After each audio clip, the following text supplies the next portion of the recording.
بسم الله والصلاة والسلام على رسول الله. اللهم اشرح لي صدري ويسر لي أمري واحلل عقدة من لساني يفقه قولي ولا حول ولا قوة إلا بالله العلي العظيم وبعد.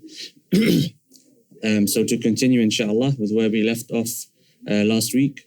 So just to quickly recap, last week Allah subhanahu wa ta'ala, Imam al-Ghazali rahimahullah ta'ala, he took us through the 6 elements which lead to a person having concentration in the prayer and having a living prayer.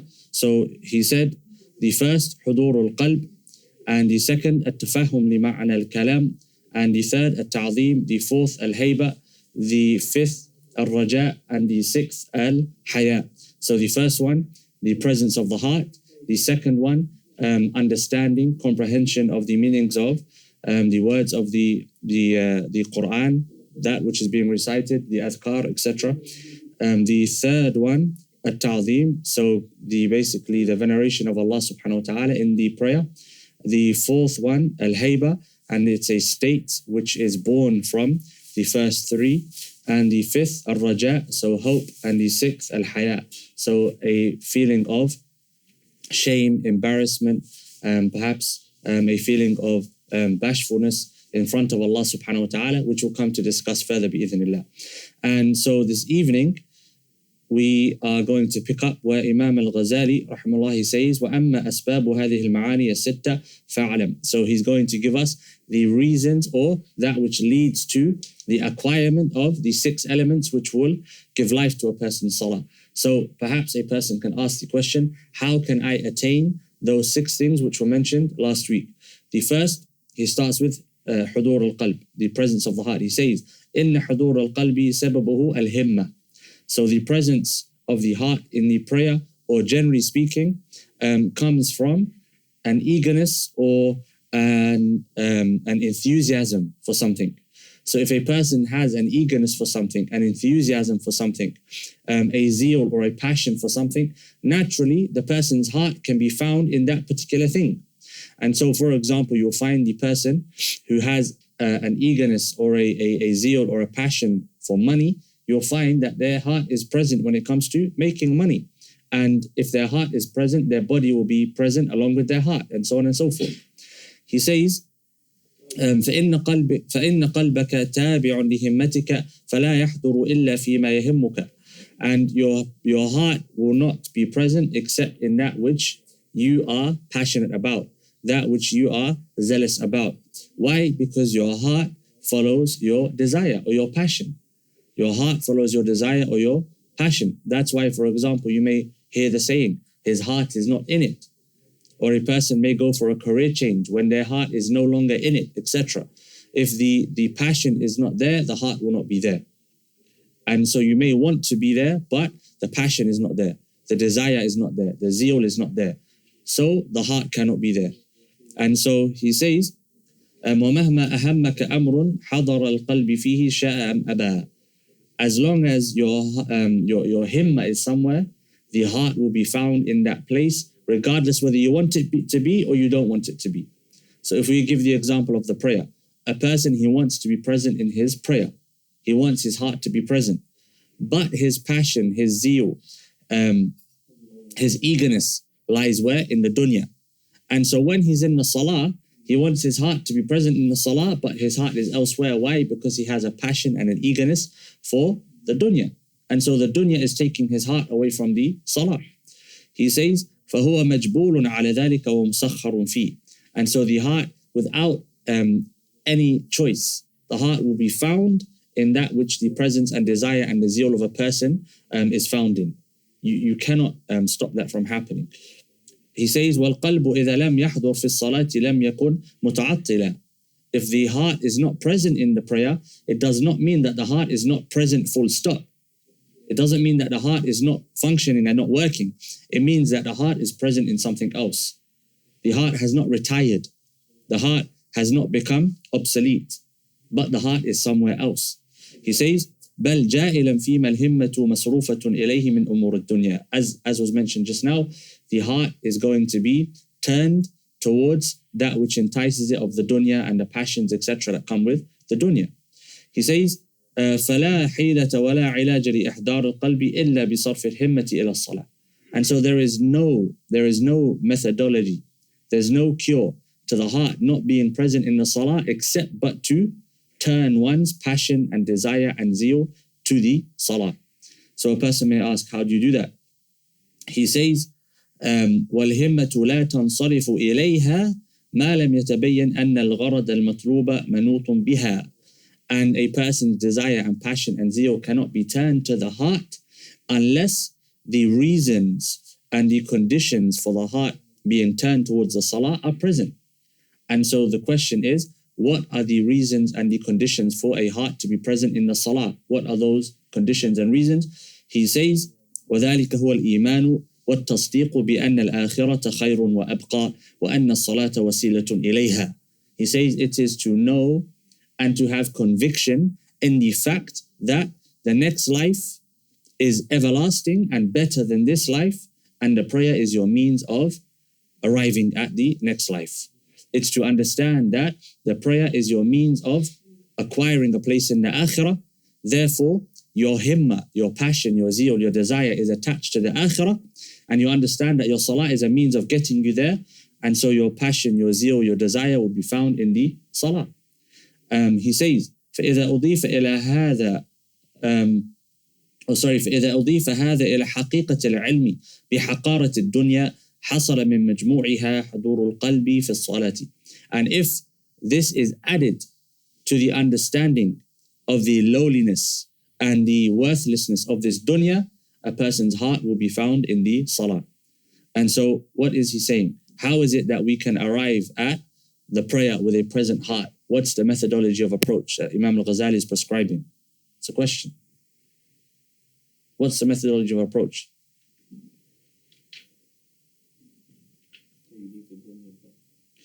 That you leave the dunya. But not that you leave the dunya simply by turning away from it momentarily. It's that you have to understand that this dunya is worthless, and this dunya is only here to serve the purpose of what? Taking us to the akhirah. And to understand that the akhirah is better than the dunya. And when that becomes something that is engrossed in the heart, then the heart will start to find itself in the salah. And also he says, in addition to that, to understand, he says, the haqiqah, not ilm, the haqiqah. So the reality that this dunya is worthless. The reality that this dunya is worthless.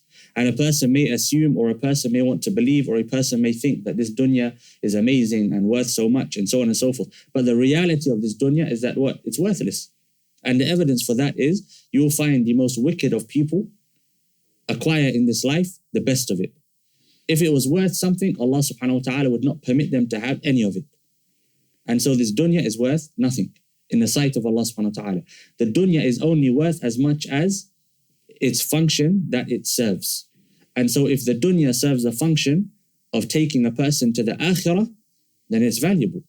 But if the dunya serves the function of taking a person further into the dunya for no reason other than desire and greed, etc., etc., then the dunya is worthless. In fact, it's not even worthless, it becomes a problem for the person.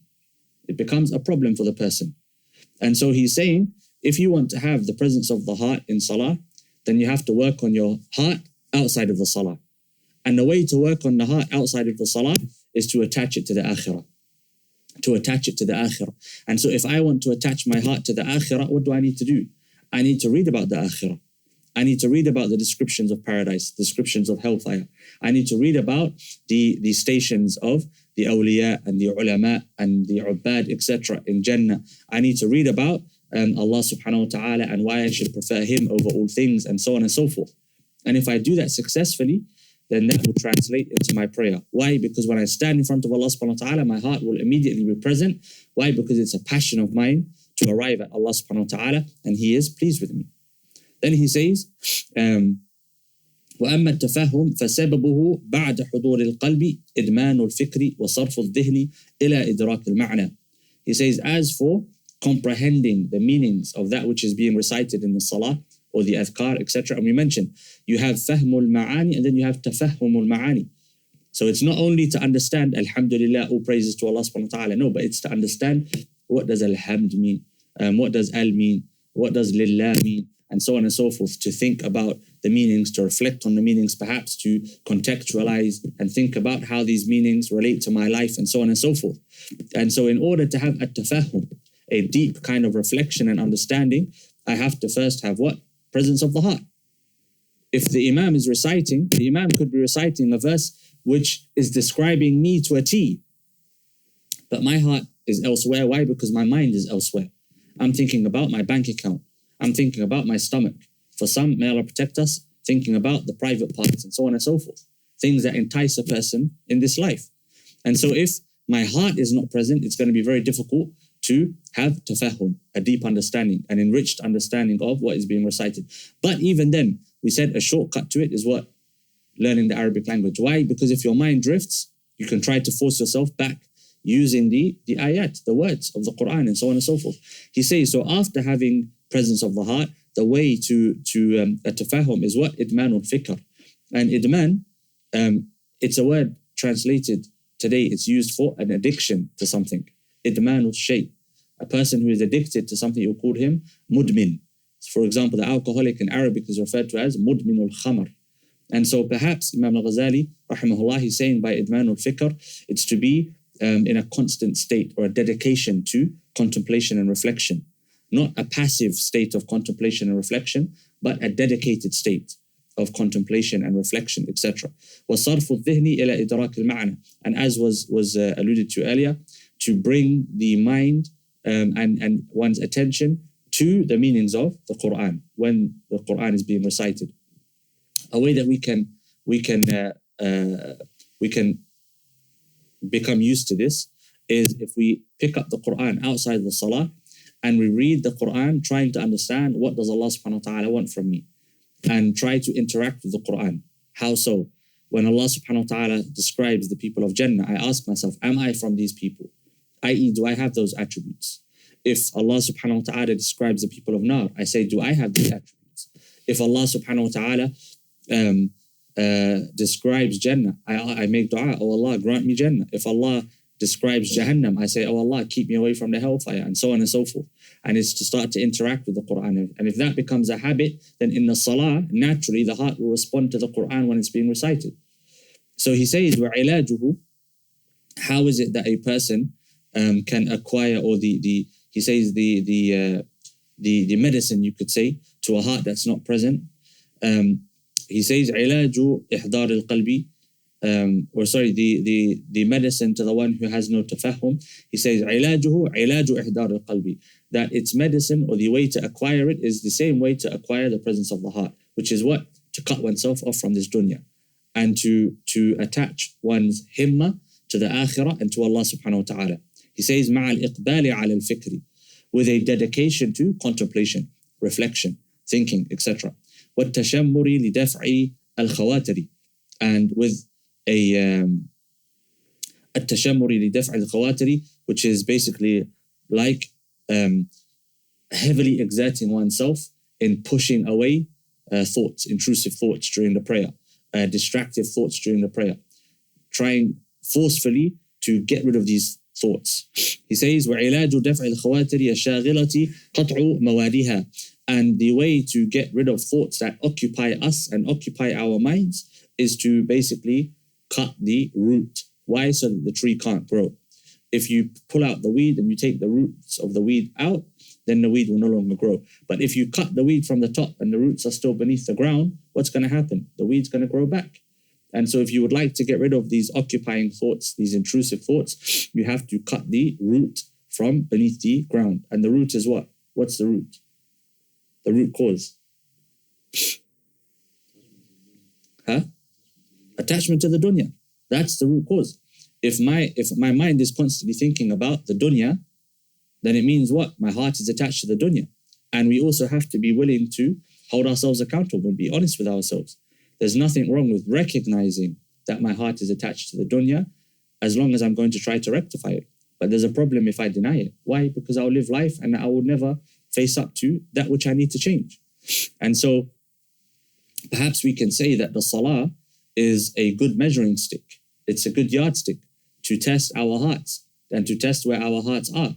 If I'm constantly thinking about the dunya in the salah, then it's perhaps a sign that my heart is what? Attached to the dunya. And of course, there will be days where my head is clearer.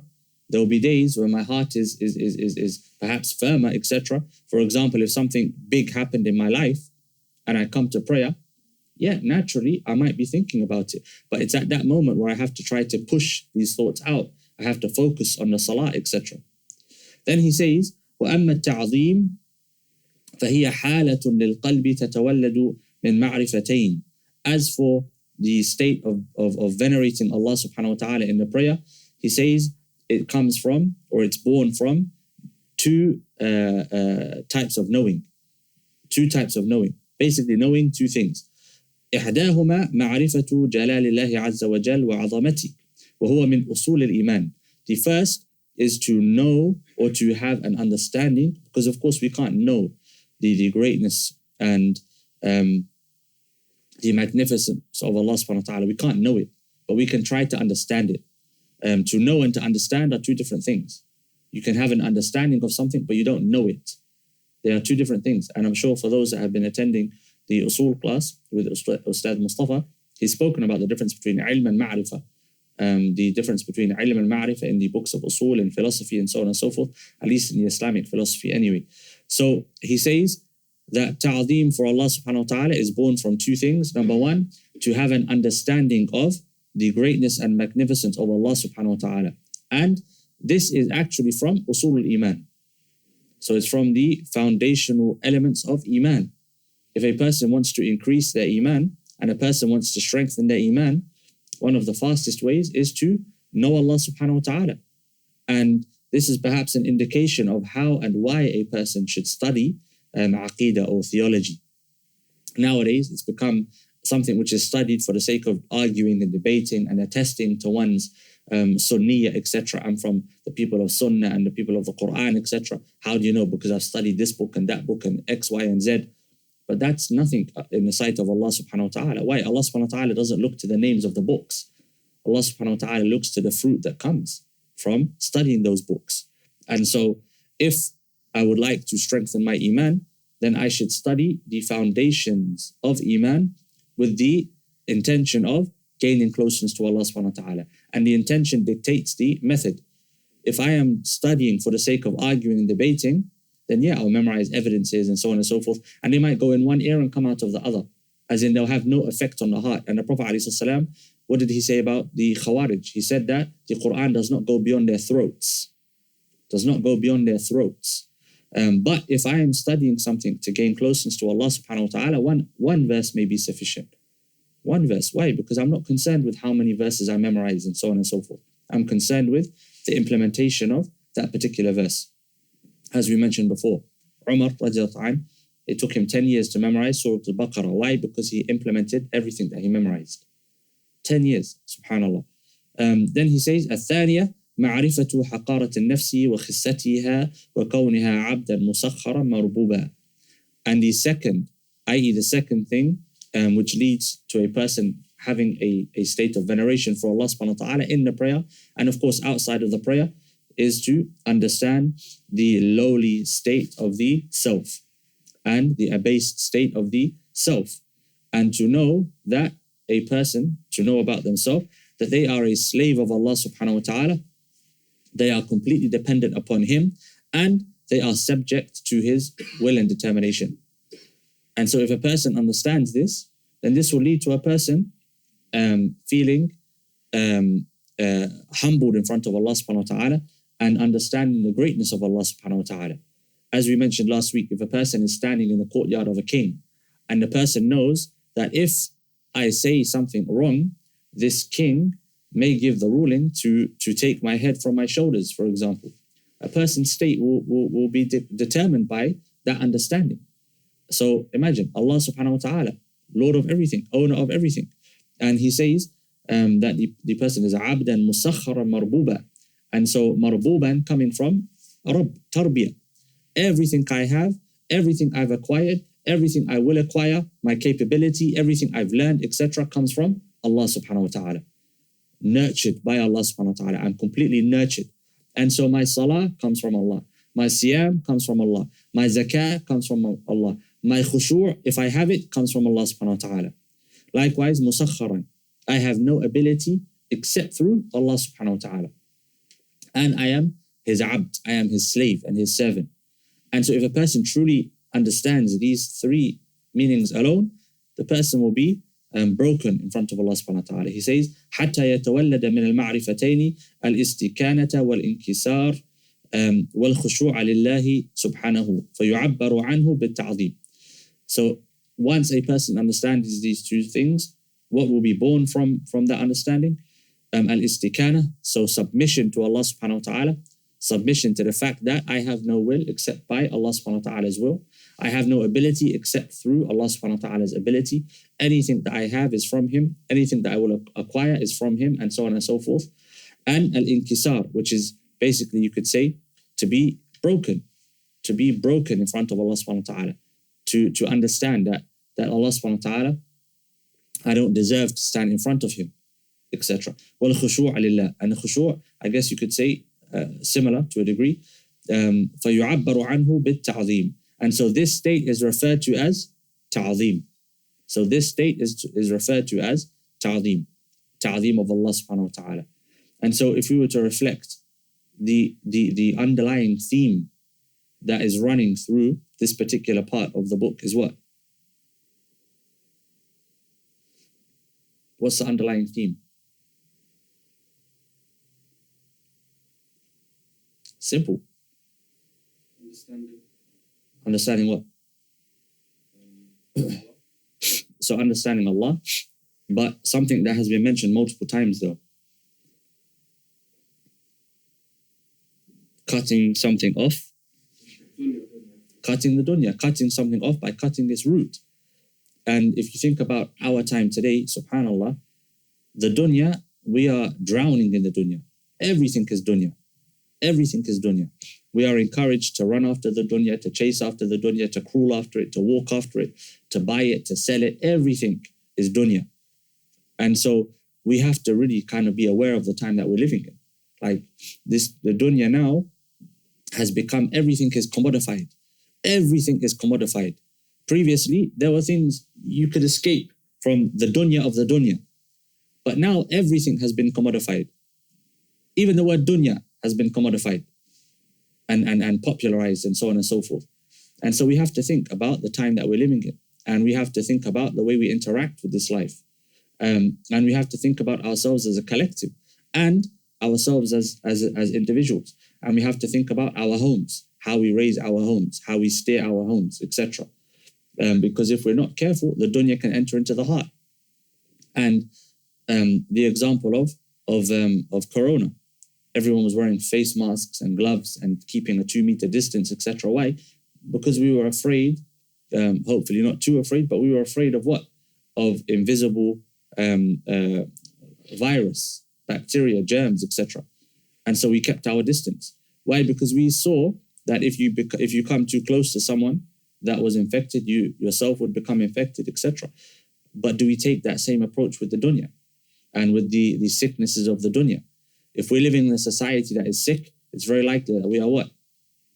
Sick. It's very likely we're sick.